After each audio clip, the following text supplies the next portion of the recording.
Hello, and thank you for joining me for another edition of Fangirl Thursday. I am super excited to have tonight's guest with us, Douglas Pierce. If you guys have not picked up your copy of Omega Rising, I highly recommend you check it out. It is gorgeous, both inside and out, and we will be chatting more about that in just a moment. Let's get Douglas on here with us. Hello. Thank you for joining us tonight. I'm so excited to have you on here. How are you doing? Great, Lynn. Thank you for having me on. It's really exciting to be able to participate in one of these fangirl events. Thank you. Yeah, I'm doing really well. How about you? I'm good. I'm enjoying quarantine life. It agrees with me. My husband may disagree because I've got all these projects going on and he usually ends up having to help me. So he would probably wish I'd stop. But aside from that, Right. quarantine life is going quite well. Well, that's awesome. Yeah, it's quarantine life is it's been interesting. I work for the federal government in Detroit, and so my agency shut down for in mid March to the public entirely, and so I've been working from home for the most part for most of that time, but we have gotten back to where we're doing some interviews and some oath ceremonies. So I spend maybe about a day and a half per week in the office, but otherwise I work from home, and it has its challenges. Dogs get used to a little bit more attention, walks at more random times. You know, occasionally my wife needs me to come do something for her, open a jar or do something that she needs me to Mhm. do. So it's a lot. Some of it's more convenient, and it's kind of nice to be able to wake up and just go to work, right? You know, rather than have that nearly hour commute. But it's Yes. so. Um, Not sure if you can see, I shared a comment across the bottom of the screen there. Oh, hey, Jenny. Yeah, great. You can see them. I wasn't Yeah, sure how that was going to work out with you being on the tablet. Thanks so much for joining us tonight, Jenny. And we also have Mary with us. Mary is a regular on the show as well.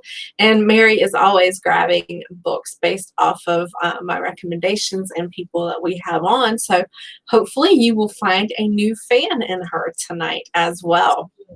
Um, Speaking of dogs, I understand that you got a new addition to your family recently. yeah. Last week we went and got ourselves Una. We had to drive to Millersburg, Ohio, to pick up our little Shiba Inu puppy. She's 10 weeks old. So yeah, that's and then the image in the top left there, at least looking at that's our older Shiba Inu, Akira. But yeah, we've got a puppy, and so that's fun and challenging, and it's right. But she is so sweet and adorable, and she makes all the cutest sounds. She's really cute. I looked at them online because I'm not familiar with the breed, and as little puppies, they look like foxes with their markings and their colorings, and I thought that was a really neat description for them. And it said that they were originally these hunting dogs as well. I didn't go into detail to see what it was they used them for specifically for hunting, but I thought it was really neat how much they reminded me of our foxes and things. Yeah, so the Shiba Inu, what it means is brushwood dog in Japanese, and Hmm. so the Shiba Inus are one of the six ancient breeds of Japan. You know, most people are familiar with the Akita. You know, the bigger, heavier. You know, looks Yes. like Okay. But so the Shiba Inu is like a smaller version of the Akita. You know, the Shiba Inus get to be about 25, 30 pounds at most, and often are smaller than that, whereas the Akita is up over 100 pounds. But the Shiba Inus are often used for guard dogs and for hunting, you know, small birds and game.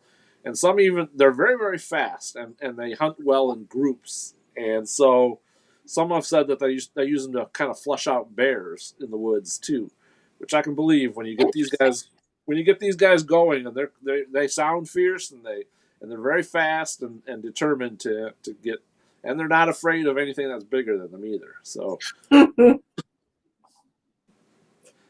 Well, they are certainly a beautiful, beautiful breed, and I am sure the newest baby is spoiled rotten, I'm sure. oh yes, she is already. We've got a makeshift pen for her that to try and keep her in, until she learns how to behave properly in the house, like not chew Mhm. cords and stuff like that. And she is looking for every opportunity to escape that pen, Of course. and she is very determined. So We had one of those large breed dog pens. It was black, metal, heavy duty, and all that. And we kept my lab in it when we were training her and everything. And we put her in there one day on a Saturday, left, went to town, came back home, and it was completely closed and completely intact, but she was not in it. magic. She had pried it loose where it all kind of snapped together Uh-huh. and somehow squeezed herself out of it, and then it all snapped back together. Wow. So, yeah, that was the last time she stayed in the crate. Yep. I Because get she that. escaped and she didn't tear anything up, and I'm like, well, okay, Yeah. I So guess you she can stay out. passed the test, right? Yeah. That's awesome. So, being that we touched on quarantine a little bit, how has that affected you? You said work-wise, you're working at home, but how has it affected your writing or your writing schedule? Has that changed for you at all? Um, I would like to. I would have thought if I'd have known going into quarantine, that how life was going to be. I would have thought that I would have gotten a lot of writing done. Right, that things would have. I'd have another book knocked out by now. Mm-hmm. But really, for whatever reason, um, there's been a lot of personal stuff going on. A lot of with my dad passing right before the quarantine stuff started. Mm-hmm. So I really haven't had the time or the energy or the focus to do the writing that I kind of would have liked to do. And I think we're all going through this big traumatic event, and it's much harder to concentrate on creating a new world or and putting together a cohesive story. At least it has been so far. I'm hoping in the very very near future that uh, I'll be able to get back into the writing. But there's one project I'm doing right now that I can kind of give a scoop on. I'm Okay. working. I'm working with a friend who is going to be doing an audiobook version of Omega Rising, and so I'm going through the manuscript and trying to highlight the different dialogue tags and stuff like that, so that he has a clearer, easier way to when he's doing the reading of it. Awesome. So we're looking at doing something with ACX Audible, through Amazon. But so that once I get the tagging of everything done for him, I'm gonna focus on getting book 2 done, Omega Falling. So you got the scoop there because that's I haven't told Awesome. We anybody that I'm do working. like finding out the scoop on things, and I will definitely, when I share this on YouTube and repost it again later, I'll be sure and tag that in there that we got a little scoop. So All right. thank you. I appreciate that. I love audiobooks. When I was working in Savannah, of course, I'd have an hour commute every morning and then again in the evening. So it was a perfect time for me to listen to audiobooks on my ride to and from work. Right. And now that I'm at home, it took a little getting used to kind of get into the rhythm of sitting at my desk and working and listening to an audiobook at the same time. I don't know how I was able to focus on it better when I was driving versus sitting at my desk. So that's a little scary, Right. considering that I was on the interstate, more than likely driving 80 miles an hour. Um, and I only missed my exit listening to an audiobook once. So Oh, it's funny how it worked out better in the car than it did at home. But it took a little getting used to, but I have found my groove and I have really been knocking out the audiobooks at home. nice. So that's been good. I'll listen for like 2 or 3 hours and then take a break and then pick it back up again. So I'm able to get through them a lot quicker than I was before, which is good. So Right. I love quarantine books. I love audiobooks during quarantine. All quarantine stuff It's now. all quarantine.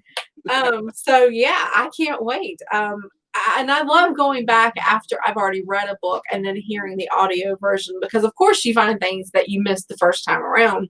Sure. And if you're talking about a multi-series book, it's a great way to go back and revisit it kind of quickly, you know. Yeah. Um, Even if it's a 10 or 12-hour audiobook, you know, still you can get through that. I mean, even if you're not listening for hours and hours on end within about, 5 to 7 days. So still, it's a great way to kind of regroup, get refreshed with those characters, revisit everything before you move on to the next book. So you'll definitely have to remind me when that comes out. I will Um, do. so we talked about this a little bit before we came online.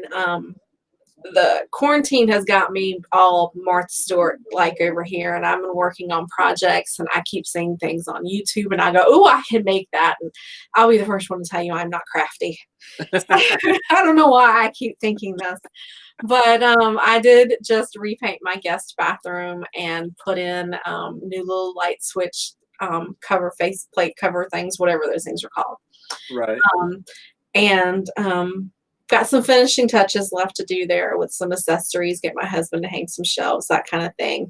So my quarantine life outside of work has been all about painting, redecorating, kind of giving my indoor space a new fresh breath of fresh air. Tongue tied. Since I'm here all the time, I suddenly feel like I need to spruce it all up a bit. Right. So, what have you been doing aside from work and trying to write and that sort of thing? What projects or honeydew lists are you working on? Right. Well, we had to do a little bit of cleaning and prepping for the puppy, of course, because Mhm. puppies like to taste everything. They like to get into everything. They got to put everything in that mouth. So I had to do a little bit of that. But the biggest project I really worked on during quarantine was clearing out my dad's house because he passed away Mhm. in February, pretty much right before things shut down. And so I think, well, for most of June, my brother and I, because the two of us, and then a few of my parents' friends, we spent uh, pretty much every weekend plus a couple of the work days that each of us took off, basically clearing out a house, and we eliminated about 100 cubic yards of stuff that had to go thrown out. And so I was sore. I'm not used to the physical. I'm a bureaucrat by nature, so I wasn't used to all that physical labor of just picking stuff up, moving it out into the dumpster, or sorting it out. And so I was sore for pretty much all of June. That's like a haze, but It'll definitely take its toll on you. it did. And so, I mean, we couldn't even really address it before because things in Michigan were shut down to the point where you weren't supposed to go. Even we couldn't get dumpsters, we couldn't do any of that stuff. And both he and and he has family members, immediate family members who have a lot of vulnerabilities to COVID, and my wife has a lot of comorbidities that would make it dangerous for too much exposure to it. So, Mhm. but some yard work outside, getting things spruced up, getting stuff done around the house. And now that having done that with my dad, it really kind of drove home to me the need to reduce the amount of stuff I've got here because my dad died when he was 75. I'm 50, and I don't want my daughter to have to go through what Mhm. we went through, and so kind of really drove home the idea. All right, we need to kind of if you got a room full of junk, you need to find a way to get rid of that junk rather than have somebody else do that. I cleaned out my linen closet earlier this week, and I kept having this running through the back of my mind, and I can't remember her name, but the lady who recently blew up Facebook talking about decluttering and everything. And she said, yeah, if it doesn't bring you joy, get rid of it. And I'm like, these sheets do not bring me joy. When is the last time I've used this towel? My God, these curtains are hideous. How far am I dating myself here? So, yeah. my husband came home and I said, you're going to want to just not pay any attention to the bathroom when you go into the bedroom, because it was my master bath that I was doing that in. I said, but I'm going to get to it later this afternoon, and it will be presentable by this evening. But in the meantime, pay no attention to what's happening over there. And he was like, okay. Yeah. So, yeah. Yeah, I get that. And we have, my wife and I are both, my dad had that kind of hoarder mentality, gene or whatever. And I certainly have gotten a bit of that, and I have to fight the urge to throw something away. If it's no longer serving a need, throw it out. And so I've redoubled on my efforts on that, because I'm tired of having stuff all around. I'm tired of not having a real easy workspace at the house, and so I want to get that taken care of. And so that's my physical project, is just to declutter the house. But I'm taking more of a studied approach to it. So going back just a moment to the audiobook, Jenny is super, super excited about Rusty's story coming to audio. Yes, Jenny, I know you are a huge fan of Douglas's work, and especially this story as well. And I love this story. The cover caught my eye from the very beginning, and it's just such a gorgeous, gorgeous book inside and out. On the personal page for me, TL Shively is listening over there, and she said hello. hey, my good And friend. she's also excited about the audiobook as well. Nice. Everybody's chiming in about decluttering. Apparently, we are all sitting at home and cleaning out our closets and deciding that nothing in there brings us joy. Too funny. Perhaps that lady was on to something after all, except for the information on the books, because I got a whole lot of joy happening back there. That's right. Books are not clutter. Books are essential. That's right. That's right. So we are here tonight to talk about the book. Oh, there he is. We are here tonight to talk about the book, Omega Rising. I did read this last month in July, and I left it off of my July wrap-up. I'm sorry. I posted my review online, and I posted it on Instagram, and for some reason, when I went through for what I had read for the month, I was thinking it was from June, so I didn't include it at all. I apologize for that, but it is a great book. That's not why I accidentally skipped over it. Let's see. I'm just going to pull up my review really quick. Here we go. Okay. If RoboCop and Terminator had a child, it would be Rusty Bones. Omega Rising is reminiscent of a modern version of Frankenstein. The author has a unique understanding of a person's soul. This sci-fi urban fantasy intertwines Christianity, voodoo, and magic into a thrilling page-turner. I cannot wait to see what happens in the next book. This book was so good. It's gorgeous on the outside as well as the inside. And it was formatted by Rebecca Poole. And I just want you guys to see how beautiful it is. And each of the chapters has this gorgeous spread laid out there for you. And it's just so pretty inside and out. So why don't you tell us what it is about? Okay, so Omega Rising is book one of the origins of Agent Rusty Bones, and it basically starts out.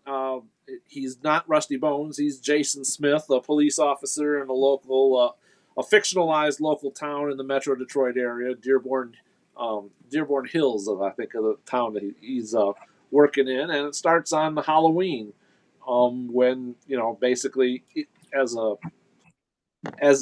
veteran police officer, he's volunteered to work because he's recently divorced, and all the family stuff that he's used to doing on Halloween is no longer there, and so he goes he goes out on patrol, and he gets ambushed, and now he's killed. So I mean, this is a rare book where the main character, the lead character, is killed in chapter 1 of the book, and so it's no secret. That's what happens. But then that's when the real story begins, because you learn that he's been part of this program for a while, called the Omega Project, and that kind of broke up he joined the Omega Project to earn some money for his family, but the requirements of it kind of broke his family apart, and he learned later that was kind of intentional.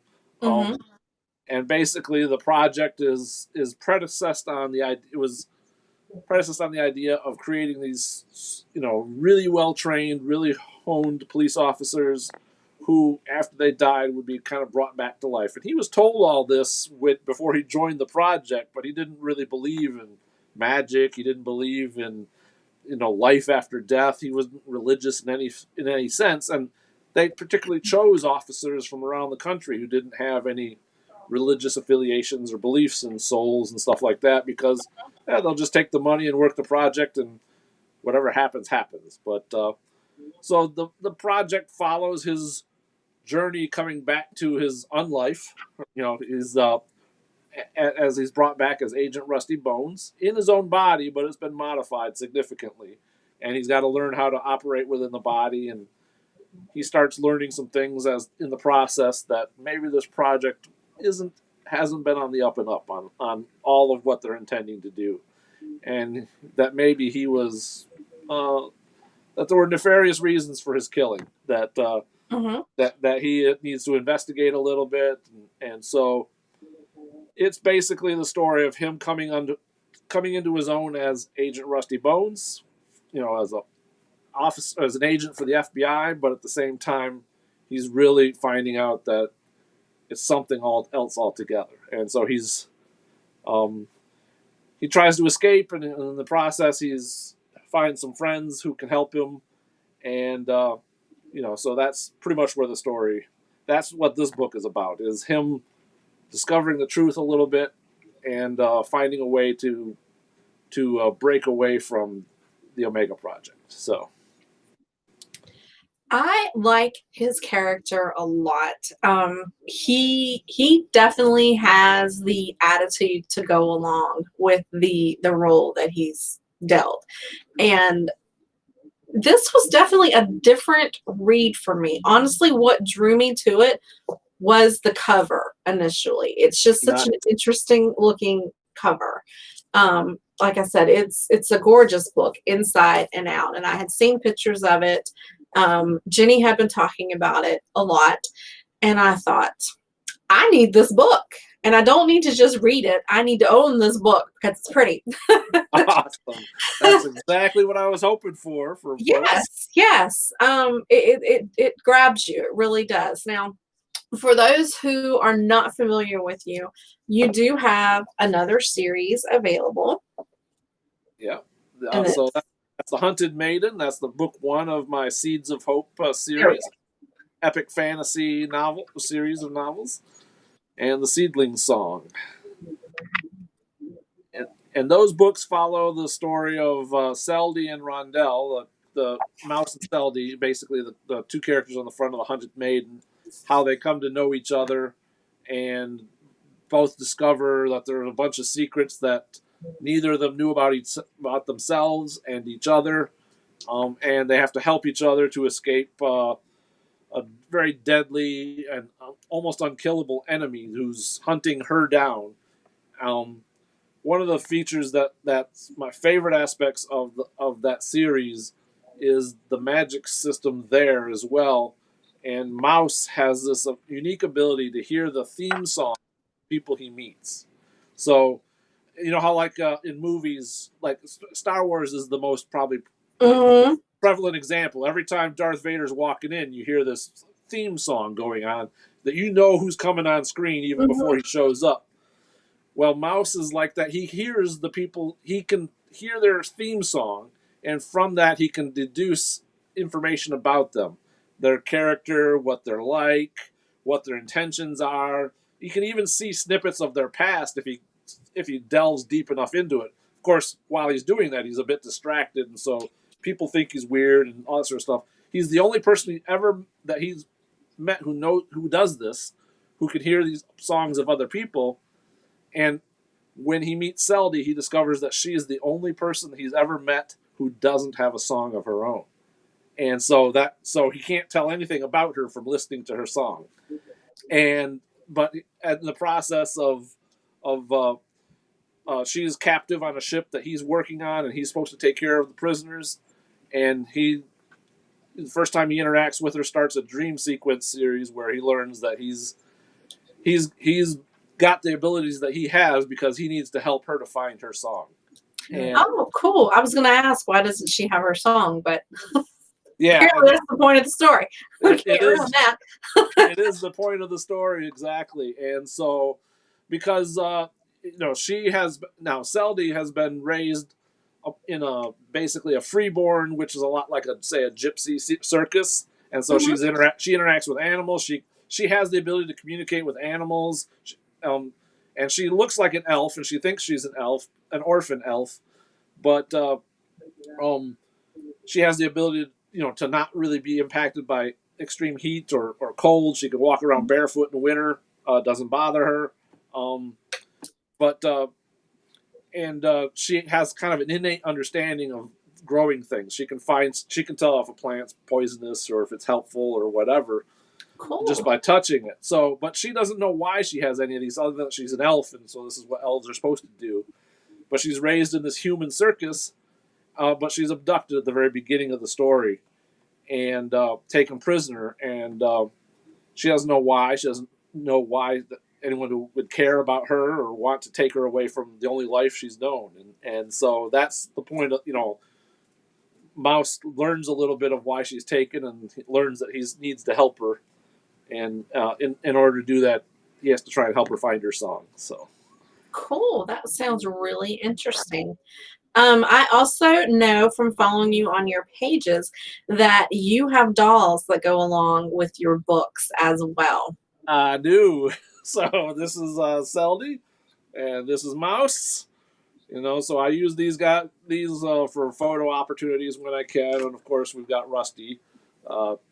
He's a little bigger. So, I love that he looks grumpy.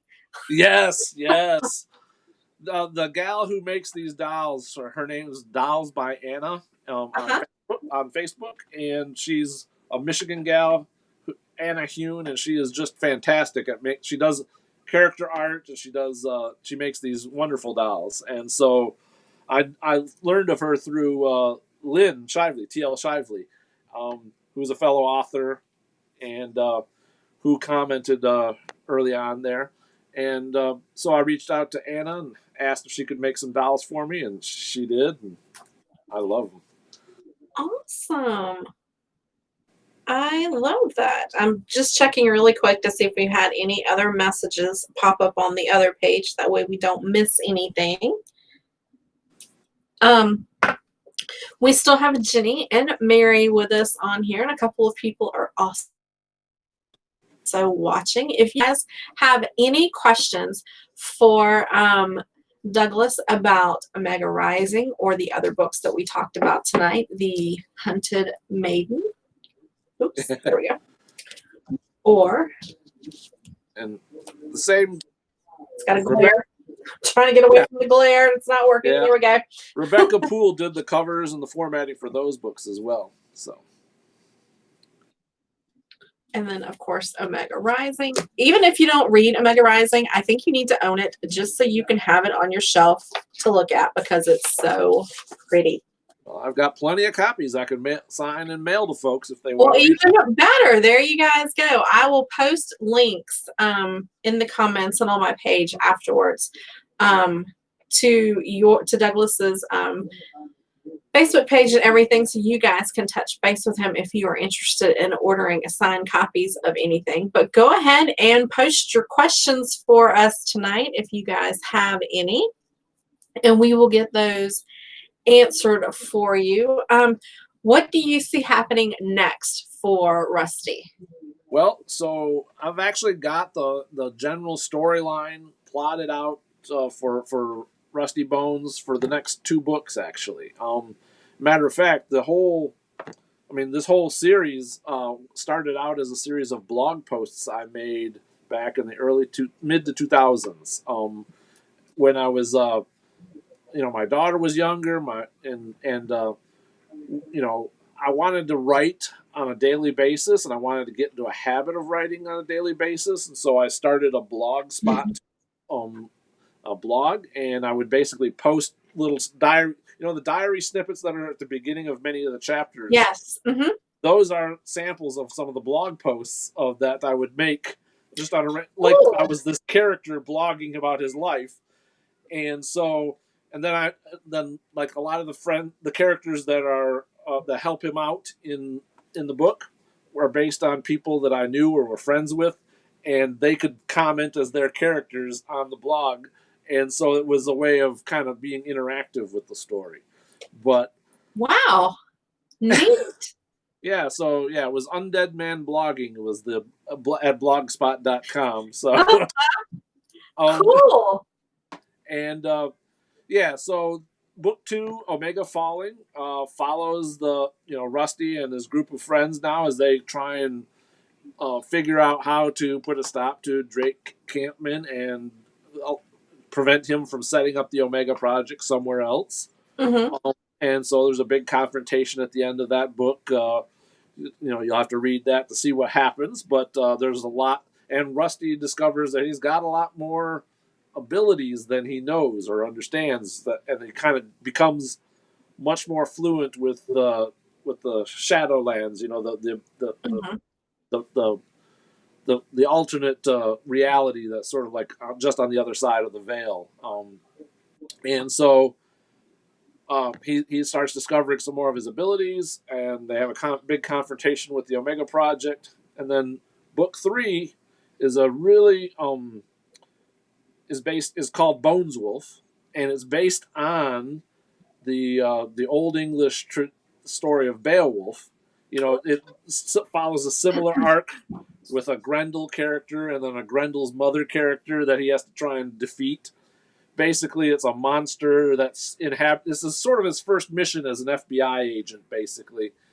And it's in the ruins of 9/11 in New York City, and there's people are dying nearby, getting slaughtered horribly, and it turns out that basically the tragedy of 9/11 was brought in, all the death and destruction kind of brought this creature, this Grendel, to the area, and he's feeding on people. And so Rusty Bones is called in to deal with Grendel and company. And so it's based on the whole Beowulf saga. So, how many books do you think is going to be in this series? Well, the way I have it planned right now is those 3 books are the core series of his origin story and how he comes to be with the FBI. And then I'm going to be doing a series of books bringing him more in line with the current era, and kind of using him as sort of like a the kind of a pulp fiction-y kind of the private eye getting called to do these various stories. He's going to be like an FBI agent who's assigned to these weird cases that no one else wants to touch, sort of like an X-Files version of Rusty Bones, where he's going to have to try and solve what creature or what monster is doing these terrible things, and he's going to have to try and solve those crimes or deal with them or figure them out. And so there'll probably be a lot, shorter stories, maybe a little thinner than Omega Rising, but sort of an idea of a whole bunch of cases, sort of like Jim Butcher's series that he does. Cool. Well, Jenny is very, very excited for everything that's happening with Rusty, and I am pretty sure we have snagged you a new fan tonight with Mary. Mary has found the stories that we've talked about tonight to be very interesting as well. Excellent. I have a question about the Drake character. Are we going to get a more in-depth look at him? Because I don't think he's necessarily what I think there's more to him than meets the eye. There's And I've got things percolating in this head of mine. But I don't want to spoil anything for anybody else. No, there's definitely far more to Drake than meets the eye, and yes, the and I don't want to spoil it either, but let's just say that he has been around for a while and and he's got plans, and Rusty's going to have to be, figure out how to foil them at times. Maybe at times he might have to figure out how to work with them too. We'll see. But yeah, Drake there's a lot more to what Drake is doing and who he is than meets the eye. And there's a lot more to what was intended with the Omega Project than even, what appeared to be, and the stuff that Rusty has been involved with and knows about in Omega Rising. So yes, there's a lot to uncover there. And one of the things that really I tried to do, as somebody who is pagan myself, I try to incorporate magic in the series in a way that kind of, fits within the world as we know it and experience it now. That, and I think, there's been other authors who've done similar things like, the Suki Stackhouse novels, where it kind of, well, what if vampires were really in the world and there were werewolves and packs and stuff like that? And that's kind of the ironic thing is I was doing the blogs for Rusty Bones before I ever knew about those stories, those books ever existed. So we were kind of on that same wavelength to get to the point of getting this book professionally published. And for me, it's a really, magic is there. Magic exists in the world. And there are creatures, all the creatures of legend and myth or whatever exist in some way. Maybe not exactly the way that we imagine them in movies or in other books, but they exist. And Rusty is discovering a whole world of this stuff that he never had a clue about. And now he's one of those creatures in a sense, with what he has become or in the process of becoming. And so, but he's got a different perspective because, he was in a sense created and he wants to make the world safe for everybody. And so, yeah, there's a lot to Drake. and he is going to be an antagonist and sometimes maybe an ally or at least a slippery ally, at various times once they sort out their relationship. But yeah, Drake's going to be around and Drake will be busy. And well, we are blowing Jenny's mind tonight. She probably knows more about the ins and outs and probably knows more secrets than I do. But it's great to have her joining us and commenting tonight. I'm going to ask this question, and I don't think it will spoil anything for anyone, and it'll make sense for them when they read the book. Is Drake a fan of Dr. Pepper or some other soda? Drake is not a fan of any sodas per se. Mm-hmm. He doesn't. Rusty never sees him eat or drink anything, and so, at least he hasn't. In the first 3 books. So where my mind is going with Drake. I do. Yeah, absolutely. But yeah, Drake would certainly have. The question that I ask in a lot of the author parties when I'm doing the author Facebook parties and such like that, the giveaways that I do. I kind of mentioned that. Well, what kind of undead might you be? Like Rusty's a zombie, and he has Dr. Pepper that he uses to keep functioning, and so and of course his name wasn't Rusty Bones to begin with. So if you were undead, what kind of undead would you be? What one drink or food would you take with you into your undead existence, and then what would your undead name be? And that's just a way of getting people to think about, it'd be cool to be a ghoul or or a vampire or something like that. And then what would they want to? What one mortal food or drink would they want to have if they were stuck in this kind of unlikely? Mine would be a half and half tea. I have to have tea, and I don't. I'm from the South and I live in the South, but the whole pure sweet tea is just too sweet for me, and I don't like artificial sweeteners. So when I make my tea at home, I don't put as much sugar in it. And when I go out to a restaurant or something like that, I always order half and half so that it's not so sugary sweet.